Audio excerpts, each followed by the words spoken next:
धर्मेंद्र प्रधान जी, जिनका कोई दोष नहीं था, उन्होंने खुद की कुर्सी छोड़ दी। मैं उन्हें सैल्यूट करता हूँ। लेकिन धर्मेंद्र प्रधान जी ने एक बहुत बड़ा उदाहरण इस देश के सामने रख दिया कि बिना गलती के बाद भी उन्होंने रिजाइन किया।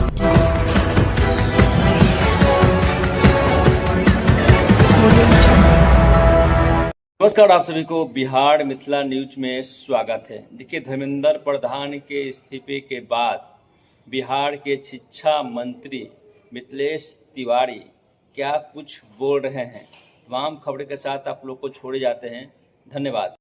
जो हालात पैदा कुछ लोगों ने मिल करके किए हैं, जिसमें उनका रत्ती भर भी कोई दोष नहीं है, वो षड्यंत्र के शिकार हो गए।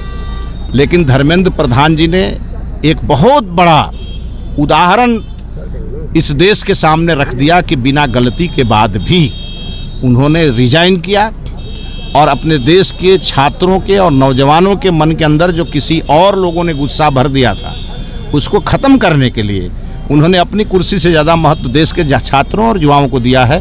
मैं धर्मेंद्र जी को सैल्यूट करता हूँ। सर, राहुल गांधी कह रहे हैं कि कैबिनेट से भी हटाई जाए। राहुल गांधी जो कह रहे हैं, तो राहुल गांधी का जब कैबिनेट बनेगा तब वो डिसीजन लेंगे। और राहुल गांधी जो कर रहे हैं वो देश देख रहा है, और जैसे जैसे लोग उनके साथ हैं वो भी लोग देख रहा है। और यही सब कुकर्म करके राहुल गांधी आज सत्ता से कोसों दूर हैं, अब कभी आने वाले नहीं। सीजेपी के जो दीपक दीपके हैं वो अभी भी कह रहे हैं कि झुकाने वाले चाहिए सरकार को, इस तरह का बयान दे रहे हैं। क्या अब अगर उनको भ्रम हो कि वो झुका दिए हैं तो ये भ्रम दूर कर लें। देश के प्रधानमंत्री माननीय नरेंद्र मोदी जी ने इस देश के युवाओं को पहली बार एड्रेस किया है। कभी आपने नहीं देखा होगा, वो इंस्टाग्राम पे आके और देश के छात्रों नौजवानों को उन्होंने एड्रेस किया।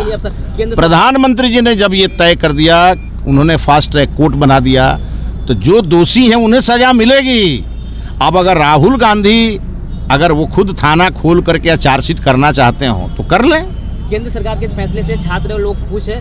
बिहार के शिक्षा मंत्री क्या कुछ छात्रों को अब देने वाले? देखिए, हमारे लिए छात्र हमारे लिए भविष्य है, चाहे वो राज्य का छात्र हो या देश का छात्र हो। छात्र हमारे लिए भविष्य की पूंजी है, सबसे बड़ा हमारा फ्यूचर है, ब्राइट फ्यूचर छात्र ही है हमारा। और ये पूरी सरकार छात्रों के भविष्य के लिए लगी है। कभी भी सपने में एनडीए की सरकार का कोई मंत्री किसी छात्र के खिलाफ कभी नहीं सोच सकता है। 74 आंदोलन में छात्र राजनीति से ही आए हुए लोग आज हमारे यहाँ सत्ता चला रहे हैं। हम जानते हैं छात्रों की कीमत को। लेकिन आज जिस प्रकार से एक माहौल बनाया गया, माहौल बना करके सरकार को कटघरे में खड़ा करने का प्रयास किया गया, सरकार कटघरे में खड़ा न हो और हमारे छात्र और नौजवानों का मन ठीक हो जाए, इसके लिए धर्मेंद्र प्रधान जी, जिनका कोई दोष नहीं था, उन्होंने खुद की कुर्सी छोड़ दी। मैं उन्हें सैल्यूट करता हूँ।